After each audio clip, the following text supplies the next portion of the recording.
What is it? Is it Paulina? No, her condition hasn't changed. She's still in a coma. John and Kelsey are working some experimental medication with her. We just have to pray that it works. I've been doing a lot of that. I know, thank you. Man, is it the rumors about Matt? No, Grant, I'm afraid it's about you this time. And Vicky, and your future in politics. Your viability as a presidential candidate. That's years away. By the time I'm ready to make a run for the White House, my problems with Victoria will be long forgotten. Only if your party leadership stays solidly in your camp. What have you heard? A friend from the wire service told me that your party leaders had a top-secret meeting this morning. And the only thing on the agenda, Grant Harrison, effective legislator or lame duck liability. Well, that's really not their decision to make, is it? Well, apparently they think it is, Grant. They're going to be calling you to set up a lunch meeting to subtly suggest your resignation. Well, if they think they can force me to step down, they are sadly mistaken. Well, reality check here, Grant. You can't operate effectively in a Senate without your party's support. That's why they're calling a command performance this afternoon to tell you the bad news. I don't do command performances. That's one thing my father taught me. Never allow the opposition to call the plays. You have to respond, I don't have to do anything. Well, then what are you going to do? You're just going to run away and hide? I didn't have that in mind, no. Well, you have to face the truth. You have to face the truth in the situation, and you have to take responsibility. That's what my father would have done. And that's what my father should have done. Amanda, are you all right? No.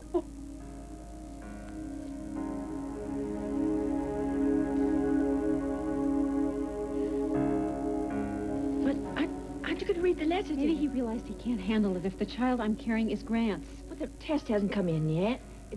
The child's probably Ryan, and you don't think for any reason that Ryan's going to...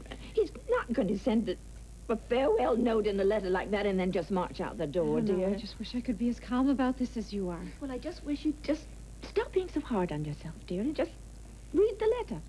Come on. All right, I'll read it.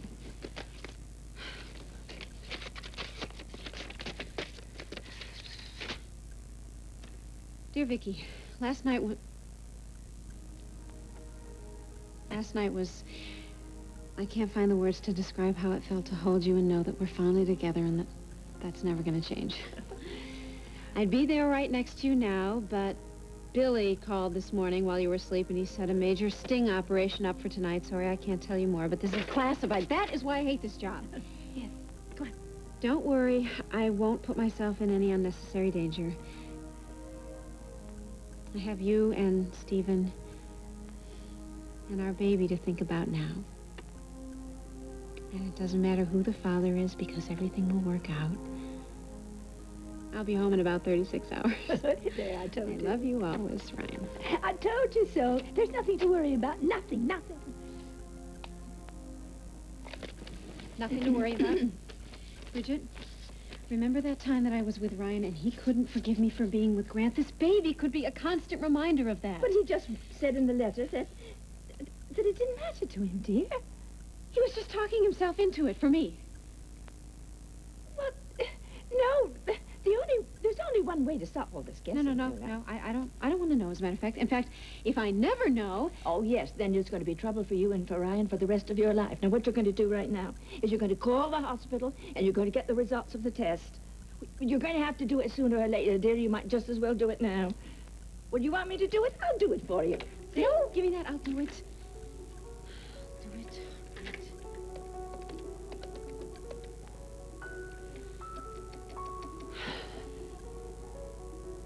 Yes. Obstetrics, please. Dr. Ziff.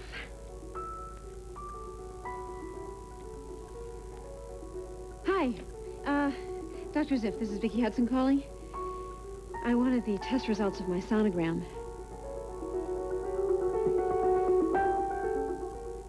Why do you continually insist that I forge a relationship with my brother? Not for stubborn grown-up reasons, for sweet, innocent little baby reasons. This baby may have siblings someday. I hope so. So do I. But do you really want our child growing up thinking that brothers don't speak to each other? Ah, Frank, you have to understand, some family situations are mired in acrimony and recrimination to the point where they just can't be fixed. Oh, and I hope someday when the kid asks, you'll explain it in exactly those words. Hey, I'm the one who wanted to stay in touch, remember? All of those years I wrote to Morgan, he's the one who never responded to me, not once. Because your mother wouldn't let him. When he was a kid, yeah.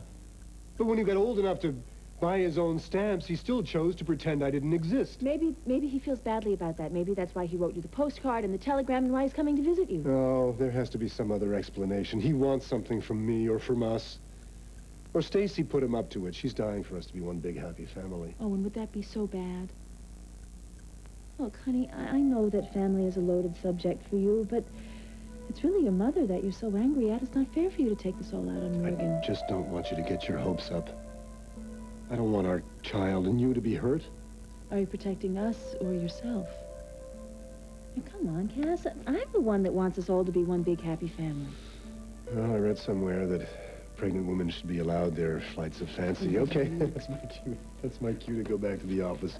Worse disasters than my brother's impending visit are looming. I don't care. I want you back home by 6 and ready to clean. If I'm going to be home at 6, I would much rather do this. I love you. I love you, too. And you and I will be the only family our child will ever need.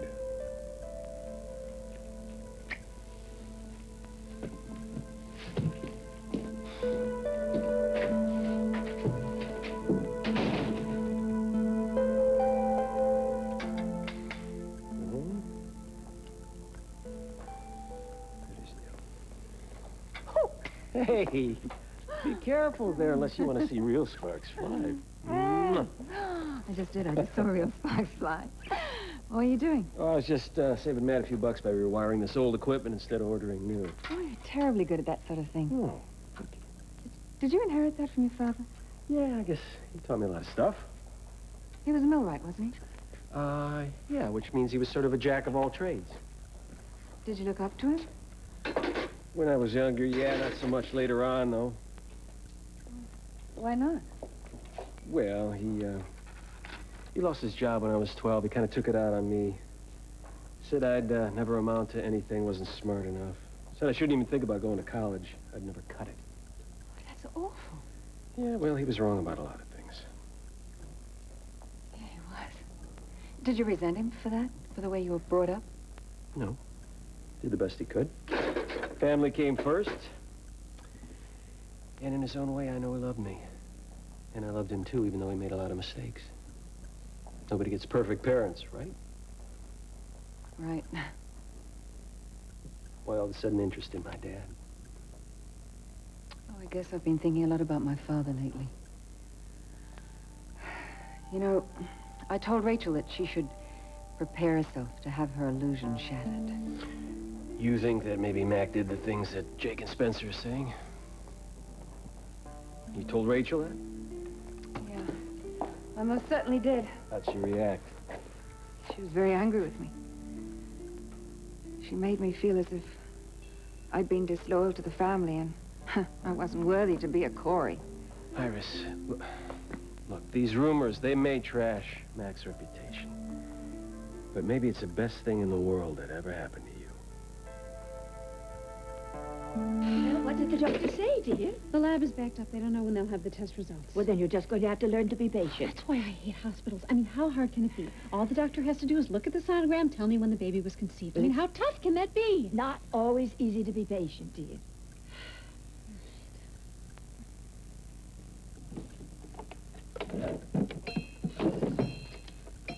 Okay. Now, if the baby was conceived in September, then it definitely has to be Ryan's. But if it was conceived in August, it has to be Grant's. Oh, please, please let that baby be Ryan's. Victoria? Are you all right? Yeah, how did you get in here? Well, I knocked on the door. There wasn't any answer. I saw your car in the driveway, and I just used my key to come in. Are you... why are you in your nightgown in the middle of the day? Are you ill? No. Well, what's going on? You don't look very well. All right. You're really gonna love this one.